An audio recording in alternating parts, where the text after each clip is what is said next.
footage at pictures sa kanilang kasal ng kanilang detention facility, lalong-lalo na sa mga tao na pumapasok at lumalabas.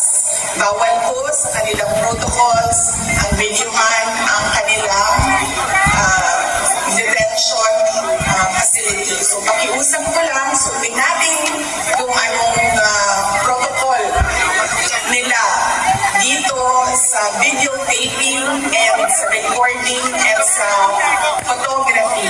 Dahil sa ngayon, nakikita ninyo na napaka-lenient at napaka-cooperative nila sa atin at nakikita nila na at tinutulungan nila tayo na maipakita sa mundo kung ano yung nararamdaman natin. Kaya yung mga maliliit na bagay na hingin nila na huwag dyan kayo mag-film at mag-videotape ay sundin natin. Ang susunod po ay mensahe galing kay Pangulong Rodrigo Duterte. Sinabi niya ito sa abogado kahapon at sinabihan niya ang abogado dahil hindi ko makikita si Inday Sara bukas dahil ang nakaschedule bukas ay ang aking kapatid si Veronica at si Shelito, ang kanyang mama. Sabihin ko sa lahat ng mga supporters ni Pangulong Rodrigo Duterte at sa lahat ng mga abogado na kaibigan niya to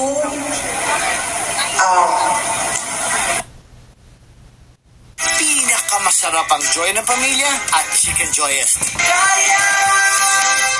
For plump and smoother looking skin, Olay Retinol 24. Try it for only 149 pesos. At paano sinabi niya na huwag tayo makialam sa kanyang kaso sa International Criminal Court. Hayaan natin ang kanyang mga abogado at ang korte mismo magdesisyon kung ano ang mangyayari o ano ang susundin kaparte ng proseso ng korte.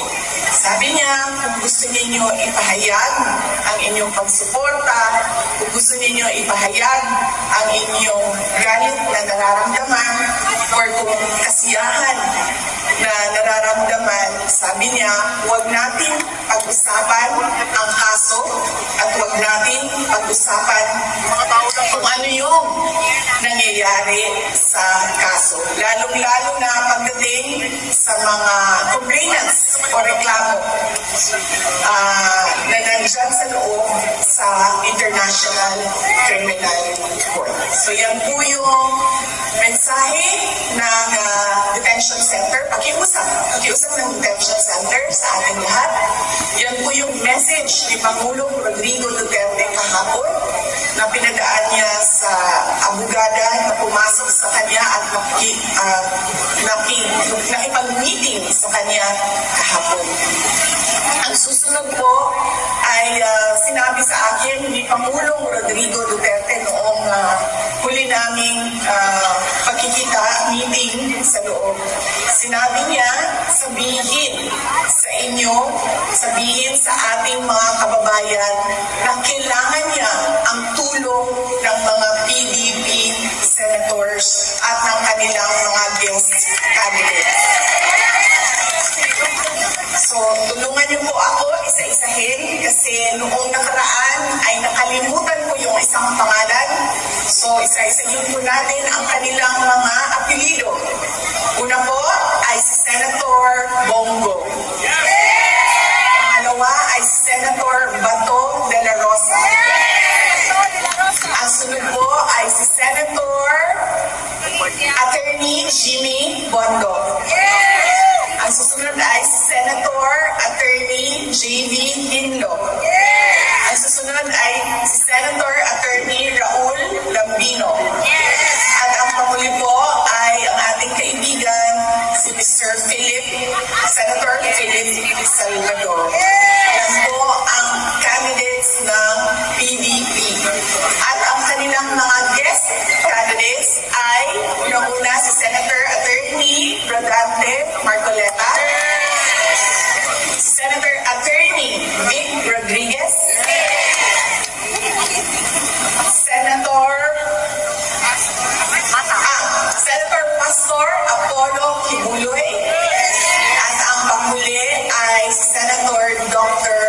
Richard Mata. Yun po ang sabi niya kasi nagplano sila ng mga kampanya bago siya dinala.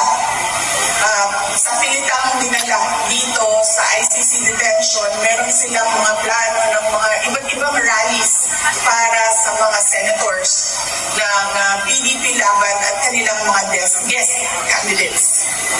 So sinabi niya,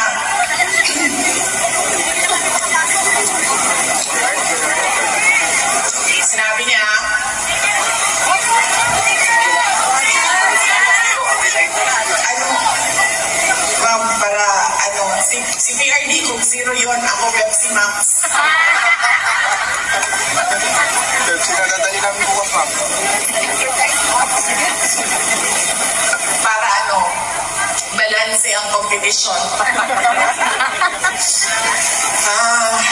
Yes, at sinabi niya, hindi na niya magawa ang mga paa niya tumayo sa stage doon sa Pilipinas at sabihan ang mga supporters kung bakit kailangan natin iboto yung 10 diretsyo at wala ng ibang kandidato na iboto. Kaya sabi niya, ipaabot sa inyo na kailangan niya ang tulong ng mga PDP senators at ng mga guest candidates ng PDP laban. Ang sunod po ay actually nakalimutan ko kanina, dapat ang opening natin ay pagpapasalamat sa Diyos sa magandang araw na ito. Walang init, walang ulan, sakto lang ang lamig. At nabiyayaan tayo ng pagpahintulot o permission na magsama-sama sa araw na ito. Kanina, habang naglalakad kami, ay naririnig ko yung kanta na The Greatest Love of All. Sabi nung kasama ko, sabi niya, maghanda ka ng kanta mo kasi ito pakantahin ka na. Sabi ko, wala talaga akong makontribute sa kanta ngayong araw na ito. Maliban sa happy birthday song na nagawa ka natin kanina, o di ba? Papunta na tayo doon. Maliban sa happy birthday song. So, yun po ang message ni Pangulong Duterte sa politika ng ating bayan. At sinabi niya na bantayan natin ang ating boto. Dahil ang mga tao na desperado ay kung ano-anong pandaraya ang naiisip para lang manalo sila. Kaya kailangan daw ay bantayan natin ang ating boto at paniguraduhin natin na tama ang pagkabilang ng mga boto ng ating mga senators. So yan po ang message niya sa politika. Ang message ko naman sa kanyang birthday ay pinost namin doon sa aking social media account sa Facebook. At sinabi ko doon, my warmest wishes for former President Rodrigo Duterte. My warmest birthday wishes for former President Rodrigo Duterte. And I thank him for emphasizing the value of education sa akin.